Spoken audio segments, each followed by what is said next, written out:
Bienvenido a Casa sobre la Roca, Iglesia Cristiana Integral. Nos alegra poder contar con tu compañía.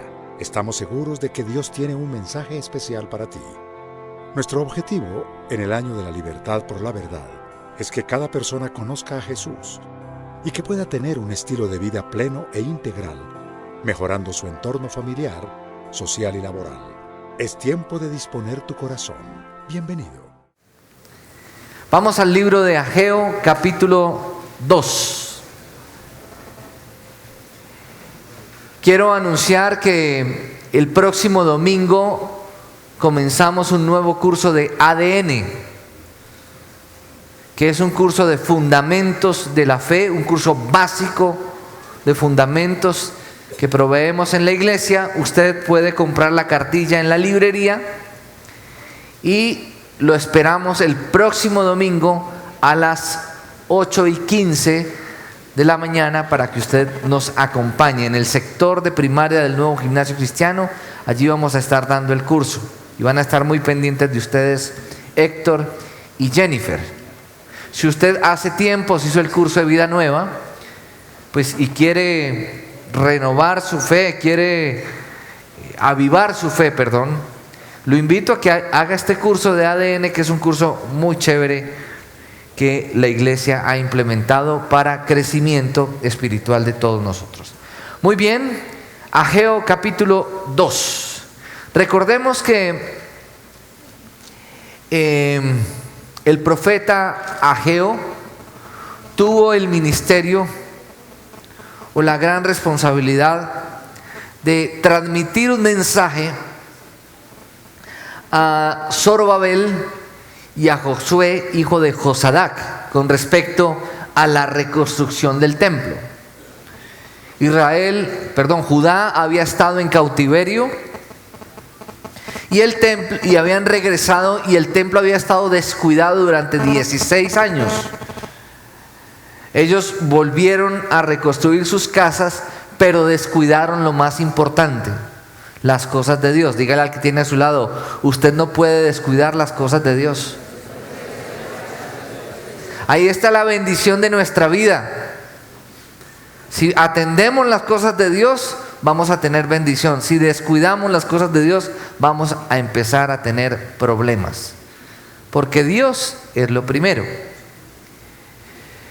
Y entonces les hablaba yo hace 8 días que debemos diferenciar entre los dos templos, el templo físico y el templo espiritual, porque todos necesariamente debemos reconstruir, en términos espirituales, reconstruir nuestras vidas. Hay situaciones en la vida donde usted necesita ser restaurado y usted necesita reconstruir de nuevo, interiormente.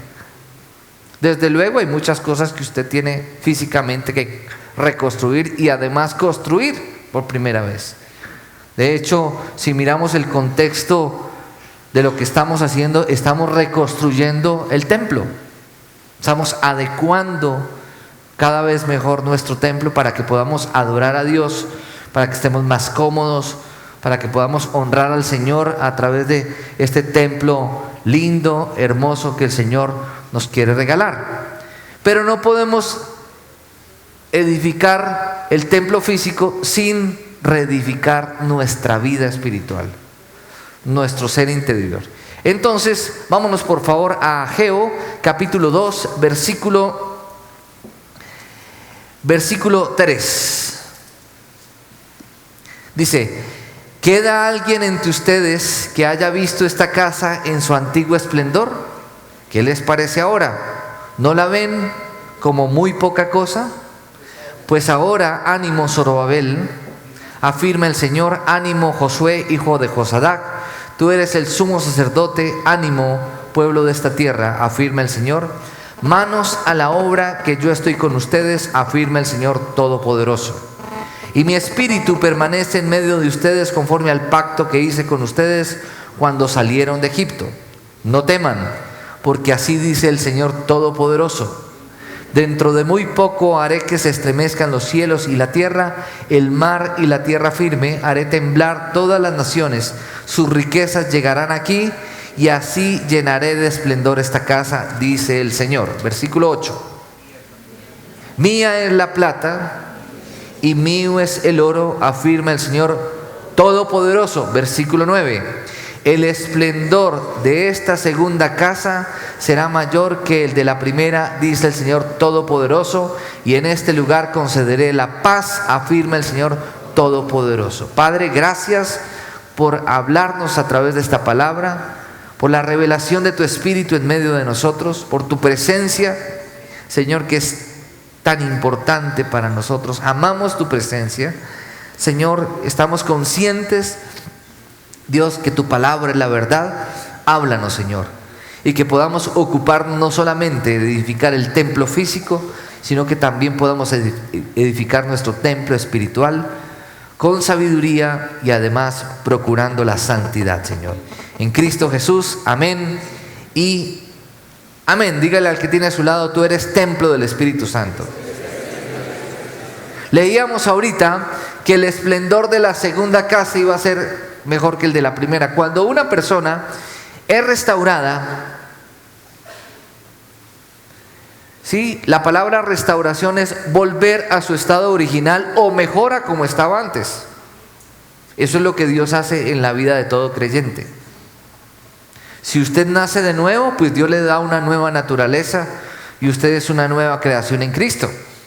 Si usted, después de haber nacido de nuevo, usted descuida la parte espiritual, pasa por circunstancias difíciles y usted necesita ser restaurado, el Señor promete, si usted dispone su corazón, volver a su estado original después de haber nacido de nuevo, y de acuerdo a las circunstancias que han ocurrido, usted ha crecido y usted puede ser restaurado y estar mejor a como estaba antes de usted haber, o mejor dicho, el crecimiento lo va a llevar a estar antes, a estar mejor que antes cuando usted recibió a Cristo en su corazón. Amén. ¿Aclaro eso? ¿Sí les quedó claro? Bueno, muy bien. Entonces, dice Romanos 12:2, yo lo voy a leer rápidamente. Dice: no se amolden al mundo actual, sino sean transformados mediante la renovación de su mente. Así podrán comprobar cuál es la voluntad de Dios, buena, agradable y perfecta. Según Romanos 12:2, nos enseña que para reconstruir nuestra vida, nuestro templo espiritual, debemos pensar diferente, actuar distinto y cambiar hábitos que tenemos incorporados. Y por eso hace 8 días empezamos una pequeña serie que tiene que ver con cambiar 20 hábitos que interrumpan el crecimiento de las personas y que nos impiden reconstruir nuestra vida. Malos hábitos cosas que hemos practicado, que aún como creyentes hemos caído en ello sin darnos cuenta, en algunas oportunidades siendo conscientes y en otras sin ser conscientes, y a veces nos impide crecer estas cosas. Entonces es importante identificarlas. Quiero aclarar una cosa: usted a la iglesia no viene a escuchar lo que quiere escuchar. Usted a la iglesia viene a oír lo que Dios le quiere decir. Amén. Entonces, para reconstruir nuestra vida como templo del Espíritu que somos, debemos dejar estos malos hábitos. ¿Cuáles son los malos hábitos? Vamos a ver, hace 8 días vimos 6. Obsesionarnos con ganar es un mal hábito. De hecho, si usted es deportista, pues usted entrena para ganar.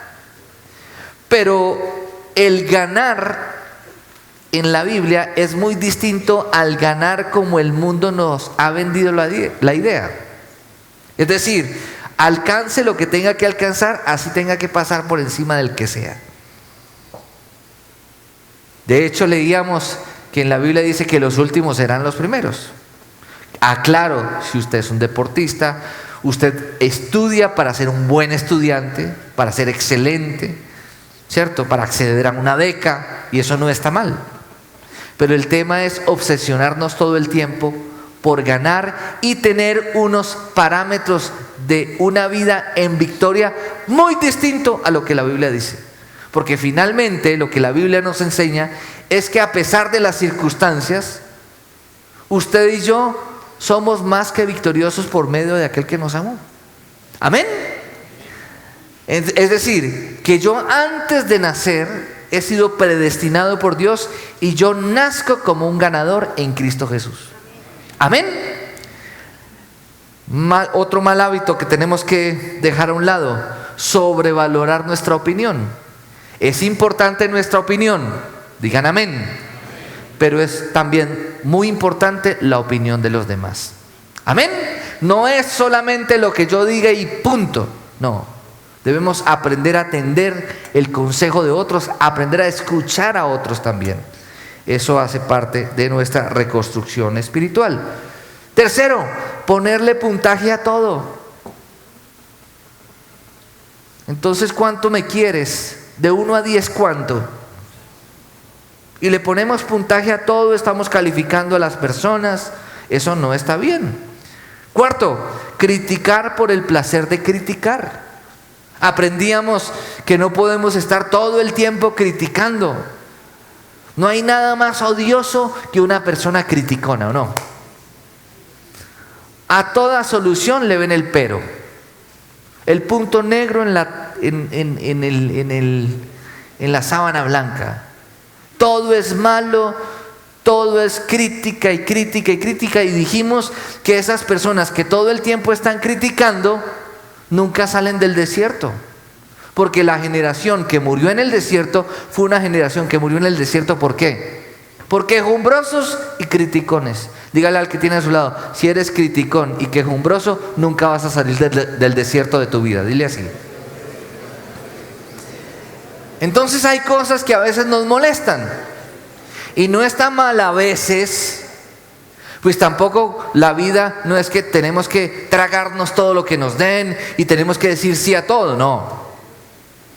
Desde luego es importante expresar nuestras opiniones, pero nunca con el ánimo de destruir, sino que nuestra crítica, como dice Proverbios, debe ser una crítica edificante. Y no se nos puede convertir esa crítica en un estilo de vida, porque entonces ahí es donde nos volvemos odiosos. Quinto, no interpretar bien los tiempos adecuados para corregir. Dijimos que todo tiene su tiempo y todo tiene su momento oportuno. Sexto, publicitar cuán inteligente te crees. Dijimos hace 8 días que había un señor en la iglesia que decía que era tan humilde que se sentía orgulloso de lo humilde que era. Entonces nosotros no podemos publicitar cuán inteligente nos creemos. Desde luego hay una medida adecuada de autoestima que el Señor nos ha dado. Y dice que debemos amarnos a nosotros mismos para amar a los demás, pero no creernos superiores a nadie. Amén. Entonces, vamos a ahorita sí a continuar. Dice, para reconstruir nuestra vida como templo del Espíritu que somos, debemos dejar entonces estos malos hábitos. Y dice Philip Yancey, dice que la prueba de la madurez espiritual no es qué tan puros somos, sino qué tan conscientes estamos de nuestra impureza, ya que esta forma de conciencia es la que abre la puerta a la gracia de Dios. Entonces vamos a continuar. ¿Qué otro hábito debemos dejar usted y yo? Séptimo, hablar cuando estás enojado. Hablar cuando estás enojado. ¿Qué nos pasa a nosotros cuando estamos piedros? ¿Será que usted puede hablar con alguien cuando está piedro? ¿Es prudente? ¿Es prudente tomar decisiones cuando usted está piedro? ¿Es prudente llamar la atención cuando estamos piedros? ¿Cierto que no? Dice Proverbios capítulo 15 versículo 1: la blanda respuesta quita la ira, la palabra áspera hace subir el furor. Y dice en Efesios capítulo 4 31, dice que usted y yo debemos dejar a un lado la ira. Debemos dejar a un lado la ira y debemos evitar los gritos. ¿Y cuándo ocurre eso? Cuando nosotros no callamos en medio de nuestro enojo. Hay un tiempo para todo, dice la Biblia. Un tiempo para hablar, un tiempo para callar. Entonces, un mal hábito es hablar cuando estamos enojados. La Biblia dice que en la ira del hombre no puede obrar la justicia de Dios.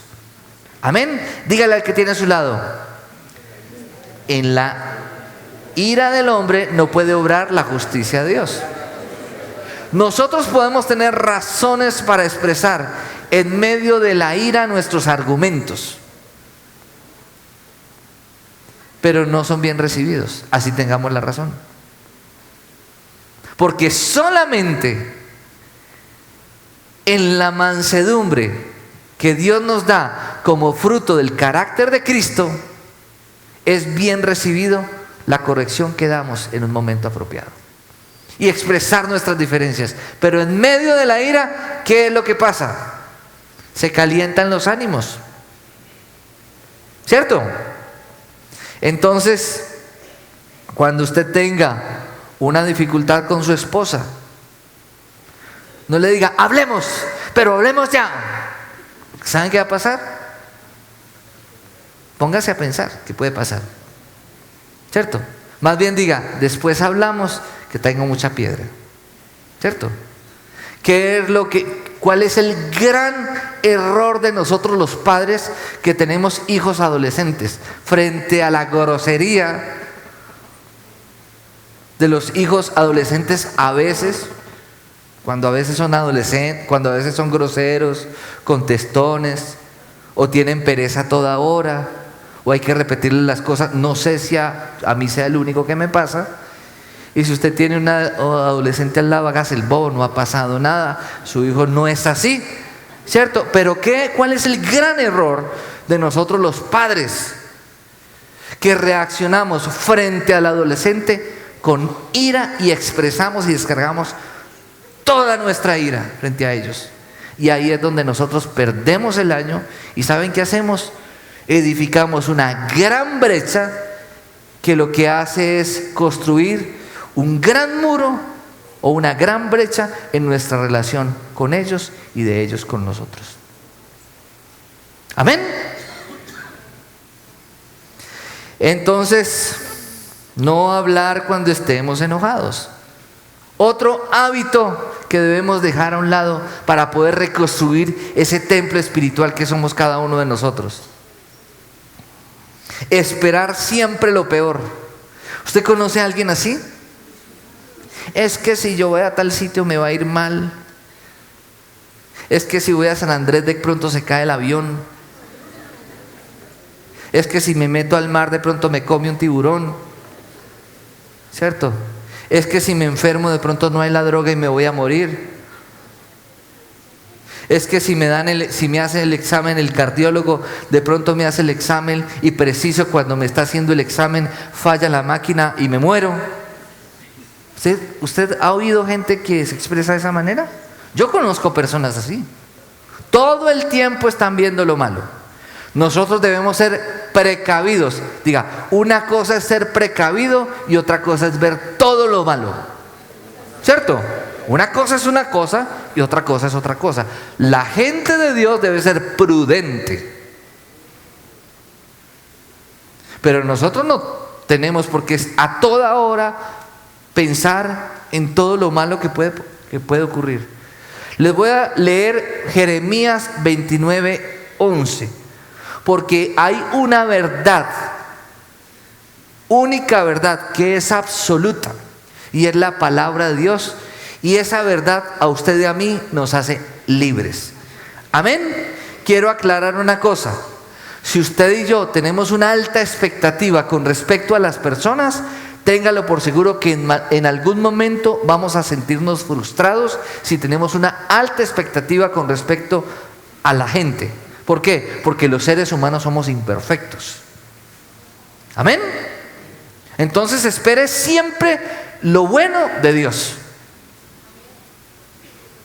Y no espere lo malo de la gente. No, lo que estoy diciendo es que si alguna persona te falla, no te extrañes. ¿Amén? ¿Queda eso claro o no?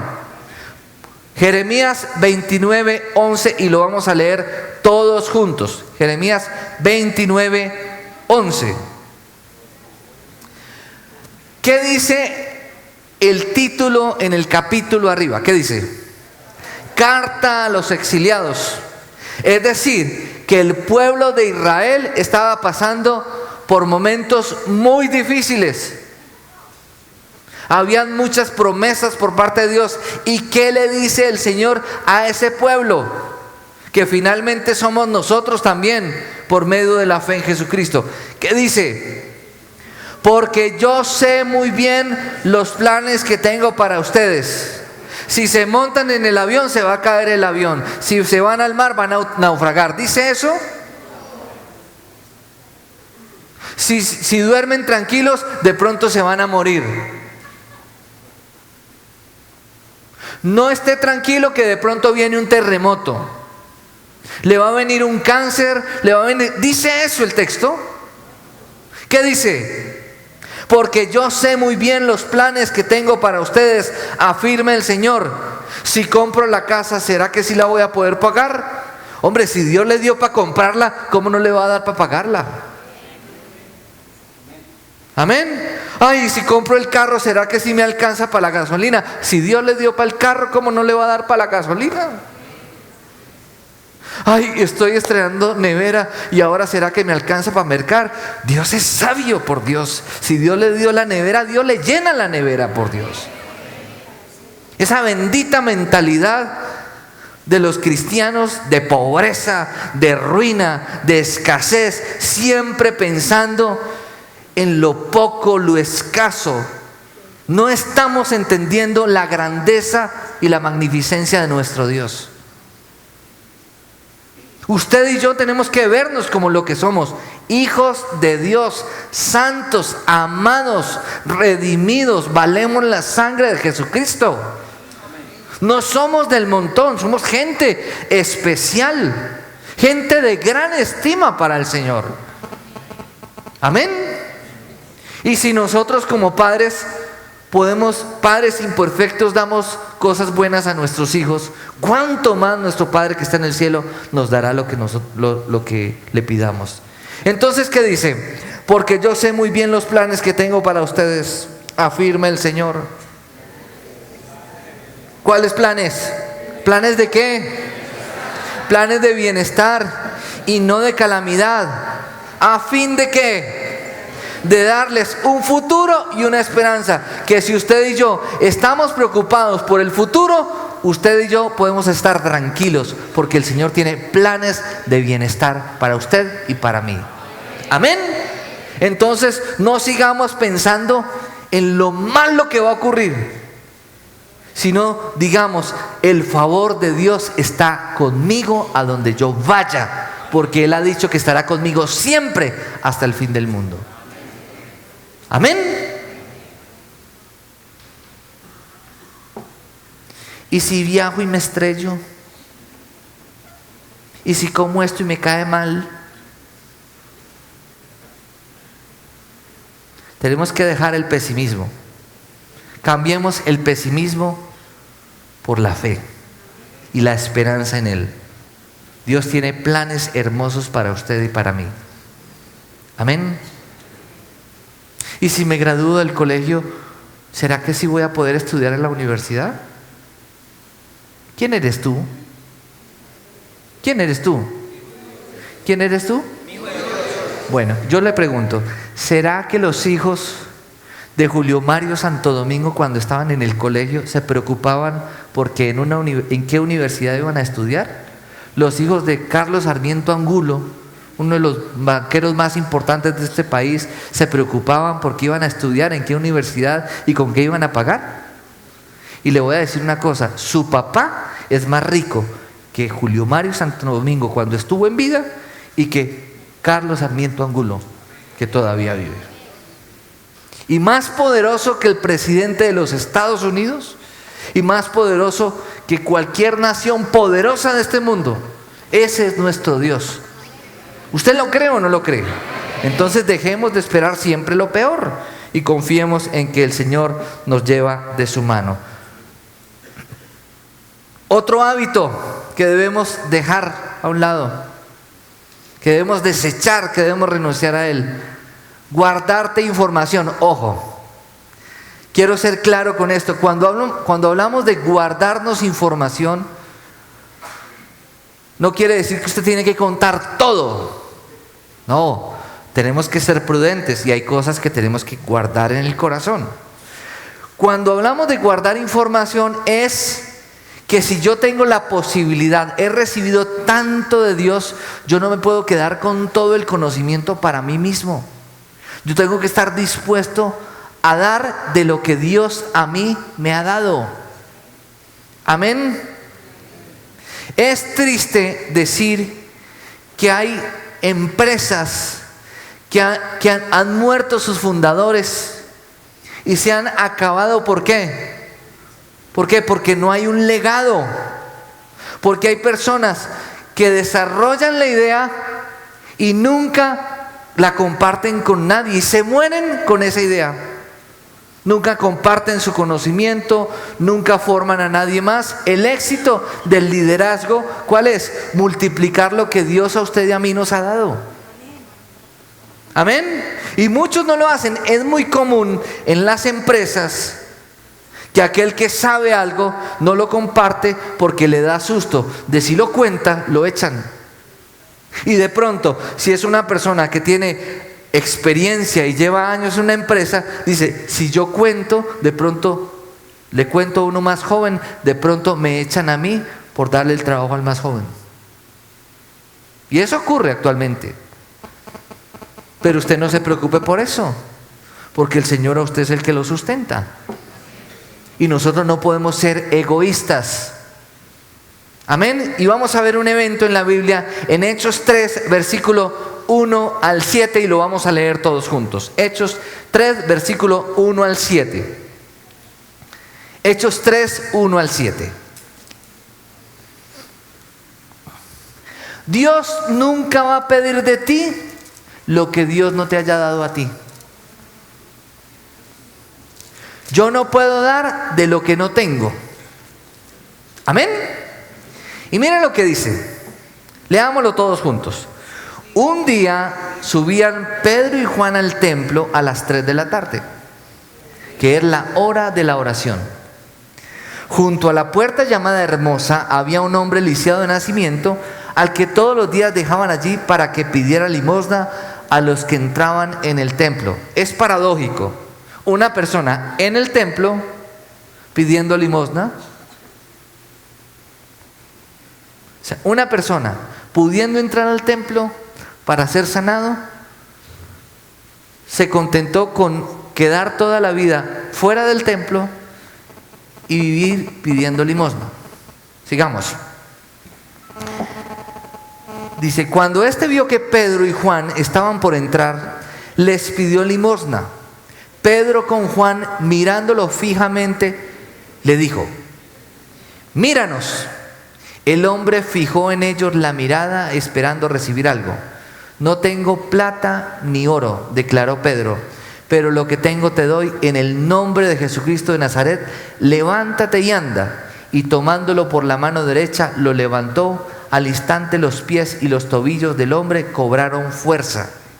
Usted y yo debemos dar de lo que tenemos. Amén. ¿Cuál es el problema muchas veces con nosotros, los creyentes, con el manejo de nuestras finanzas? Donde a veces tenemos dificultades porque nos descuadramos. ¿Por qué? Porque a veces queremos ser más buenos que Dios. Dios nunca te va a pedir a ti que des más de lo que Dios te ha dado.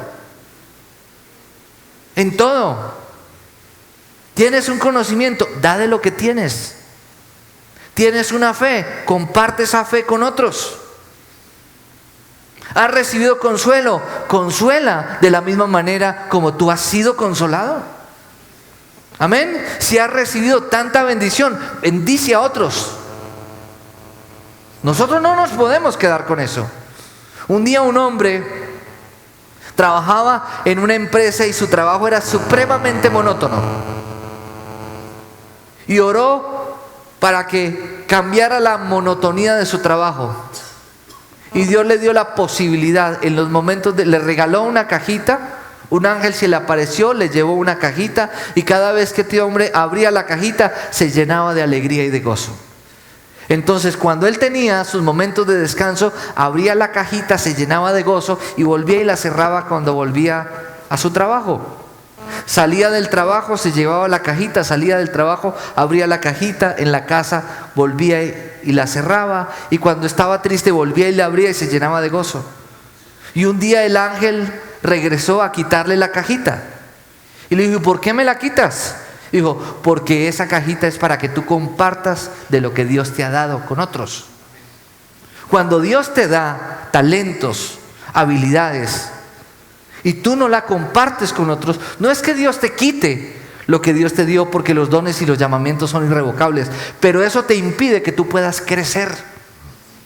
Porque cuando nosotros replicamos de lo que Dios nos da y lo replicamos en otros, nosotros crecemos. ¿Quién de ustedes ha tenido la experiencia de enseñar en un aula de clase? Y les voy a hacer una pregunta: cuando usted y yo enseñamos lo que sabemos, ¿acaso no aprendemos más? ¿Se nos exige más? ¿Cierto? ¿Se nos demanda más? Pero crecemos y quedamos con la satisfacción de saber que aquellas personas que están recibiendo la enseñanza recibieron lo mejor de nosotros. Amén. 10.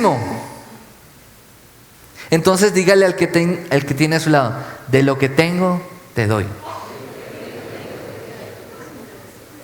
Amén. De lo que tengo te doy. ¿Cierto? Seguramente alguien te va a decir: ay, por favor, ¿será que me puedes ayudar con esto? ¿Me puedes dar para? Y tú le puedes decir: no, en este momento no tengo, pero ¿sabes qué? Tengo una fe en Dios y voy a orar para que puedas conseguir lo que necesitas. Ay, pero ¿cómo así? Lo que tengo te doy. Amén. Dios nunca te va a pedir que des más de lo que tienes.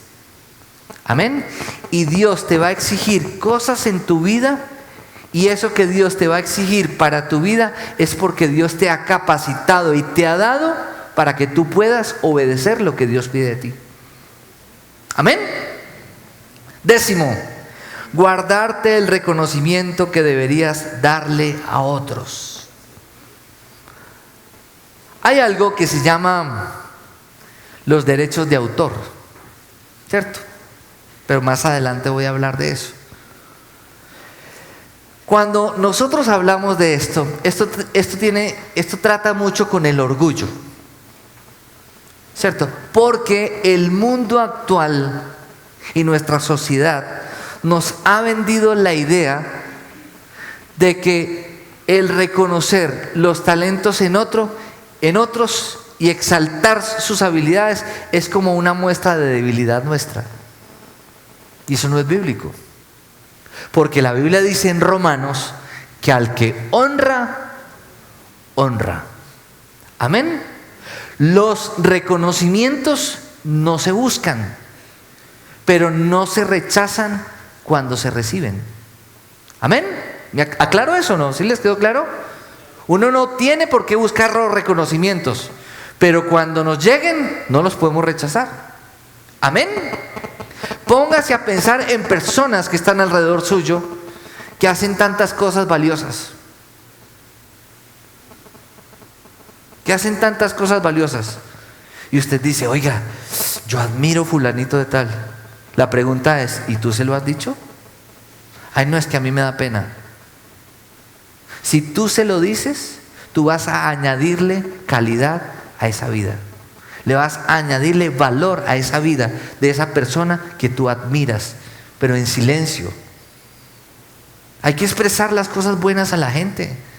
Nos cuesta más decir lo bueno a la gente que decir lo malo, ¿o no? Para corregir, ahí estamos, pero para exaltar nos quedamos callados.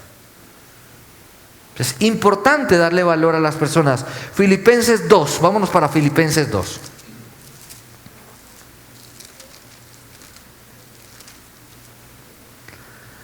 La corrección se hace en intimidad y los halagos se hacen en público. Si hay personas que te han ayudado a hacer bien tu trabajo, dale las gracias. Dale las gracias. Exalta su labor en un momento adecuado. La Biblia dice con respecto a la mujer que es alabada.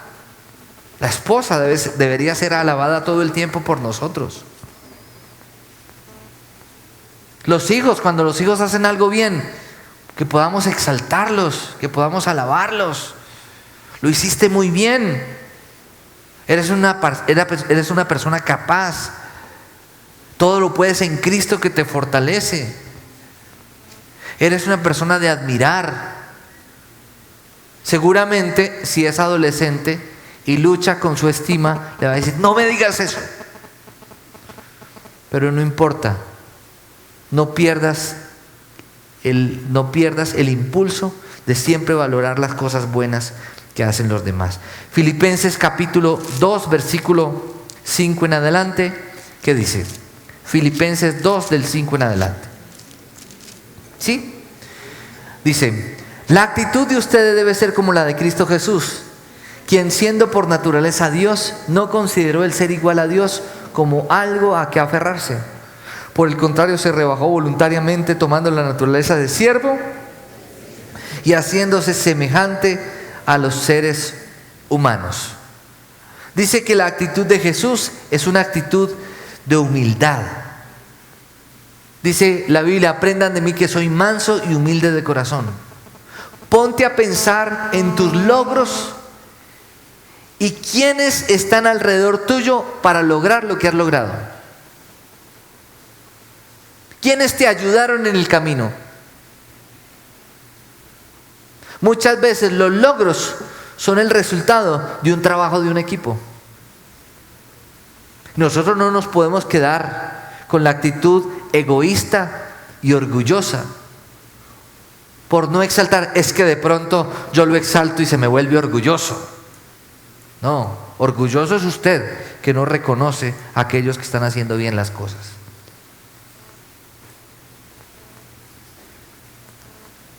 Otro hábito, mal hábito que tenemos que dejar a un lado: robarte el crédito de otros.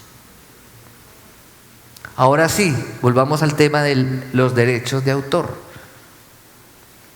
Yo conozco personas, he escuchado personas que dicen frases de alguien y se las dejan para sí. Es muy importante, de acuerdo a la ética, que si tú citas a un autor, tú hagas alusión al autor que dio esa cita que te llamó la atención. Amén. Ahora, por ejemplo, en las universidades se está teniendo muchos problemas con los estudiantes que les ponen trabajos, se meten a Wikipedia, se meten por Google, investigan y lo que hacen es copiar y pegar y ese es el trabajo.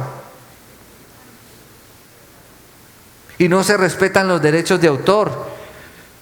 Pero lo peor aún nosotros, cuando alguien a ti te dé ideas, en algún momento reconoce que esa idea no es tuya, sino que otro Dios utilizó para darte esa idea. Amén. Eso es humildad. Y eso nos ayuda a formar nuestro carácter y a reconstruir nuestro templo espiritual que somos cada uno de nosotros. Y dice entonces el versículo 2 al 4, que dice ahí en Filipenses 2. Dice: llénenme de alegría teniendo un mismo parecer, un mismo amor, unidos en alma y pensamiento. Nada hagan por egoísmo o vanidad, más bien con humildad. Consideren a los demás como superiores a ustedes mismos. Cada uno debe velar no solo por sus propios intereses, sino también por los intereses de los demás. Un día, una persona de la iglesia me contó que había escrito una canción. Me contó que había escrito una canción y me interpretó la canción. Una canción bonita, inclusive en la iglesia en algún momento la cantamos. Y no, pastor, entonces Dios me dio esta canción. Y chévere, listo, y bonita la canción. Y un día, Dios todo lo saca a la luz. Un día, prendí el radio del carro y escuché esa canción. No me pregunten quién la cantaba porque ni idea. Y yo dije, la escribió fulanito, eso no es verdad. Finalmente la persona ya no viene a la iglesia. Pero póngase a pensar que usted declare autoría suya cosas que no son suyas. Delicado, ¿no? Hoy en día eso lo están demandando. Hubo un artista en mi época que ganó como 4 premios Grammy de música, un grupo que se llamaba Milli Vanilli, algo así. Milli Vanilli. Bueno, seguramente algunos de otra generación no saben de qué estoy hablando, creerán que es música huasca o quién sabe qué. No, es música pop. Y descubrieron que ese grupo, muy bueno, cantaba sobre pistas de otras personas. Desde luego, perdieron todos sus premios y finalmente el grupo se deshizo. Entonces, tengamos cuidado con eso. Dice, no hagan nada por egoísmo o vanidad, más bien con humildad consideren a los demás como superiores a ustedes mismos. Cada uno debe velar no solo por sus propios intereses, sino también por los intereses de los demás. 12. Otro hábito que tenemos que dejar a un lado: tener excusas para todo. Hoy en día es muy común, ya los trancones, la disculpa de los trancones no solamente es en Bogotá. Ya ahorita en Armenia la gente dice, ay, qué pena, no pude llegar porque me cogí un trancón. ¿Cierto? Que tal cosa, no lo pude hacer por esto o por lo otro. Hay situaciones en donde tenemos justificaciones, ¿cierto? Pero no se nos puede volver un mal hábito todo el tiempo buscar excusas para no hacer las cosas. En Génesis 3, versículo 12, ustedes recuerdan el evento, Adán y Eva son puestos en el jardín del Edén. Dios les da una instrucción supremamente clara. De todos los árboles del huerto podrán comer, más del árbol del huerto del bien, el árbol que está en el huerto, que es el árbol del bien y del mal, no podrán comer ustedes. Y listo, son puestos allí, espectacular, todo perfecto. ¿Y qué ocurre? Eva va y come, le da a Adán, se abren sus ojos, mueren espiritualmente. Dios ve su pecado, vienen unas consecuencias y Dios llama a Adán a dar cuentas.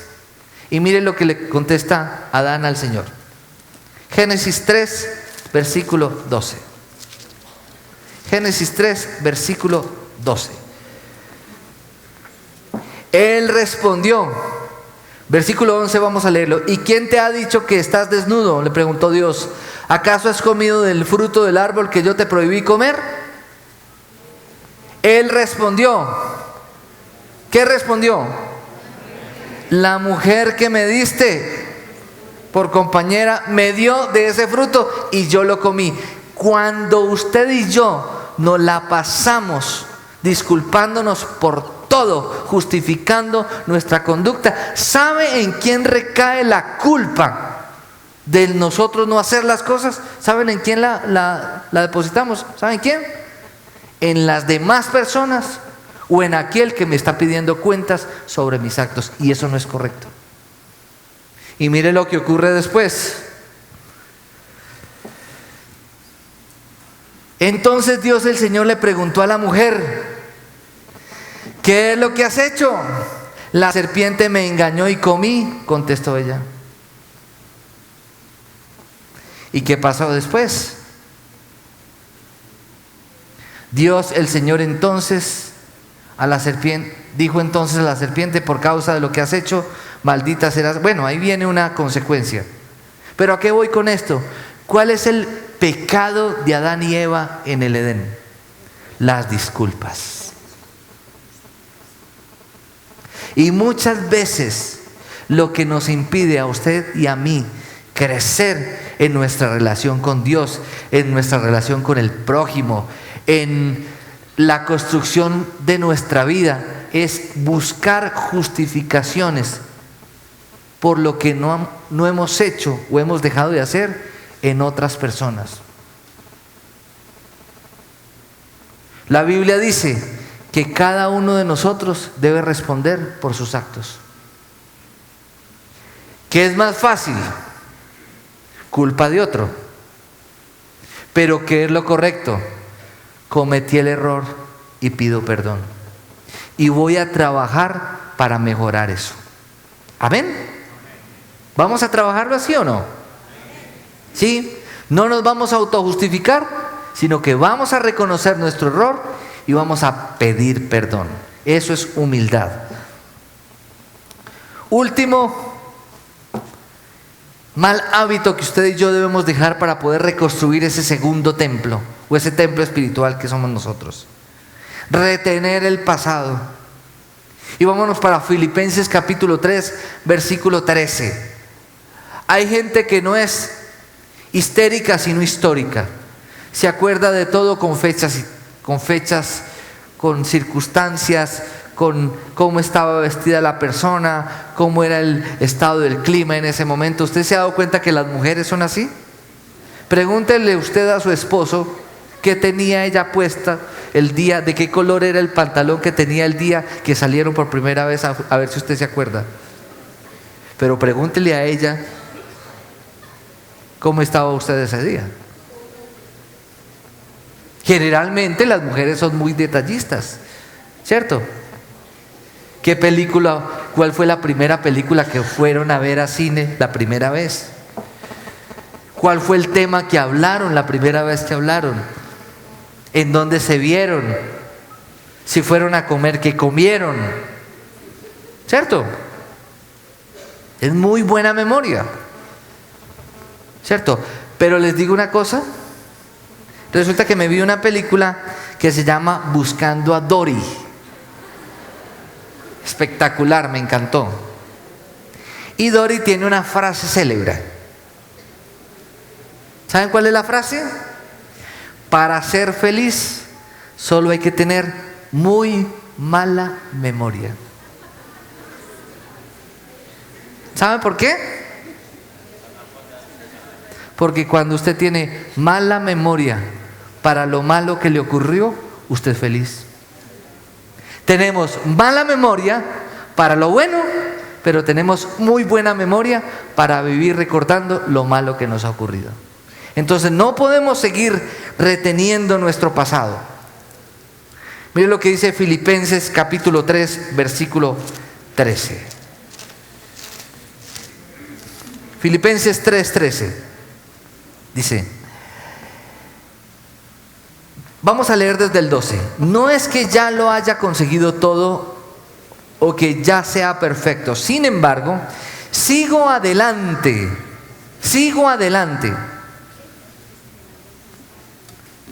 Oiga, sin embargo, sigo adelante esperando alcanzar aquello para lo cual Cristo Jesús me alcanzó a mí. Hermanos, no pienso que yo mismo lo haya logrado ya, más bien una cosa hago. ¿Qué? Olvidando lo que queda atrás. Dígale al que tiene a su lado, hay que olvidar lo que quedó atrás. La Biblia dice en el libro de Proverbios, pon tu mirada en lo que tienes al frente.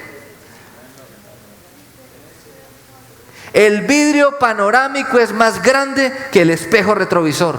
¿Qué significa? Que es más prometedor para usted y para mí el futuro que el pasado. No podemos seguir viviendo como la esposa de Lot, como estatuas de sal, mirando todo el tiempo el pasado. Lo que tuve, lo que alcancé, lo que pude haber logrado y no hice. ¿Por qué no le paré bolas a ese que me prestó atención? No estaría yo a esta edad buscando a ver con quién casarme. Y muchas personas viven dándose golpes de pecho y culpándose por cosas que ocurrieron en el pasado. No, siga adelante, usted es una nueva creación en Cristo. Lo viejo ha pasado, ha llegado ya lo nuevo. Usted ya se arrepintió, ya perdonó, ya Dios lo perdonó a usted. Siga adelante. Malas decisiones quedaron atrás. Gloria a Dios que tenemos la misericordia de Dios que es nueva cada mañana, que nos permite rehacer nuestra vida, seguir adelante y cada día vivirlo como un nuevo amanecer en Jesucristo. Decepciones sentimentales quedaron atrás. Malos negocios quedaron atrás. Fracasos quedaron atrás. Miremos hacia adelante. Planes de bienestar tiene el Señor para nosotros. Amén. Ay, yo no debí haber hecho esa sociedad. Listo, ya pasó. Listo, ya pasó. Sacúdase los pies y levántese y siga adelante. Amén. La vida es, mire, la vida es mucho más que lo que usted y yo estamos viviendo actualmente. Las cosas que el Señor tiene para usted y para mí son mucho más que lo que usted y yo hemos vivido hasta ahora. Dice Rick Warren en su libro, en unos videos de una vida con propósito, hablando del cielo, dice que aquello, lo más grandioso que usted y yo nos imaginemos, lo más hermoso que usted y yo pongamos nuestra mente humana alcance a imaginar, o lo que hayamos visto y percibido, no se compara con lo que el Señor tiene para nosotros que somos sus hijos. Y tenemos que creerlo y además tenemos que vivirlo. Y por último, no hay manera de crecer sin cambiar. Usted quiere crecer, tiene que cambiar. Y dele lugar al Espíritu Santo en su vida, porque Él es el único que puede ayudarnos a cambiar a usted y a mí. Sin Él es imposible. Todo lo podemos en Cristo que nos fortalece. Si no rendimos nuestra vida, nuestros hábitos y actitudes al señorío de Cristo, nada va a pasar en nuestra vida. Ay, pastor, yo soy cristiano hace años y sigo en las mismas, porque todavía no has rendido esas actitudes al señorío de Cristo. No has renovado tu manera de pensar. Todavía sigues con el molde del mundo. Y por eso no alcanzas a percibir que la voluntad de Dios es buena, agradable y perfecta para ti. Eso no es una promesa ni para el pastor ni para los líderes de la iglesia. Es una promesa para ti. Pero tienes que renovar tu manera de pensar. Dice la Escritura que la semilla de trigo, para poder dar fruto, tiene que caer en tierra y morir. Nosotros tenemos que estar dispuestos a morir a nuestras malas actitudes, nuestros malos hábitos, nuestras palabras indebidas y cosas que tal vez han sido hábitos en nosotros que nos han frenado las bendiciones de Dios. La Biblia dice, en uno de los profetas menores habla de una promesa, dice que hay unas pequeñas zorras que se comen las uvas de los árboles e impiden dar fruto. Y esas cosas pequeñas e insignificantes que son habituales en nosotros son las que a veces nos impiden poder crecer en nuestro conocimiento de Dios y poder disfrutar de la plenitud que el Señor nos ha prometido en Cristo Jesús. Y quiero que cerremos nuestros ojos, oremos y recordemos una vez más Esos hábitos que usted y yo debemos cambiar y que vimos hoy. Diga, debo no hablar cuando estoy enojado. Diga, debo cambiar, esperar siempre lo peor. Debo cambiar el mal hábito de ser orgulloso y no compartir de lo que Dios a mí me ha dado. Debo renunciar al hecho de no dar reconocimiento y méritos a aquellos que lo merecen. Debo dejar a un lado robarme el crédito que corresponde a otros. Debo renunciar a tener excusas siempre para todo y reconocer mis errores.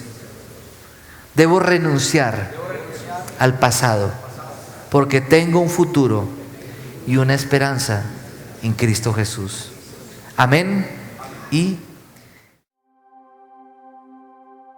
sabemos que Dios habló a tu corazón con una palabra especial. Repite en voz alta después de mí esta sencilla oración. Amado Jesús, te doy gracias. Reconozco que soy pecador, pero también reconozco que tú, Jesús, eres Dios, que te hiciste hombre, moriste y resucitaste. Te abro la puerta de mi corazón. Haz de mí la persona que tú quieres que yo sea. Te recibo ahora mismo como mi Señor y mi Salvador. En Cristo Jesús. Amén. Si acabas de hacer esta oración, la palabra de Dios dice que naciste de nuevo. Eres una nueva persona. Te invitamos a dar el siguiente paso en tu proceso. Conéctate con nosotros. En Casa Roca somos una iglesia de amor y queremos acompañarte y ayudarte en esta nueva vida. Ingresa a www.casarroca.org. Seguimos en contacto.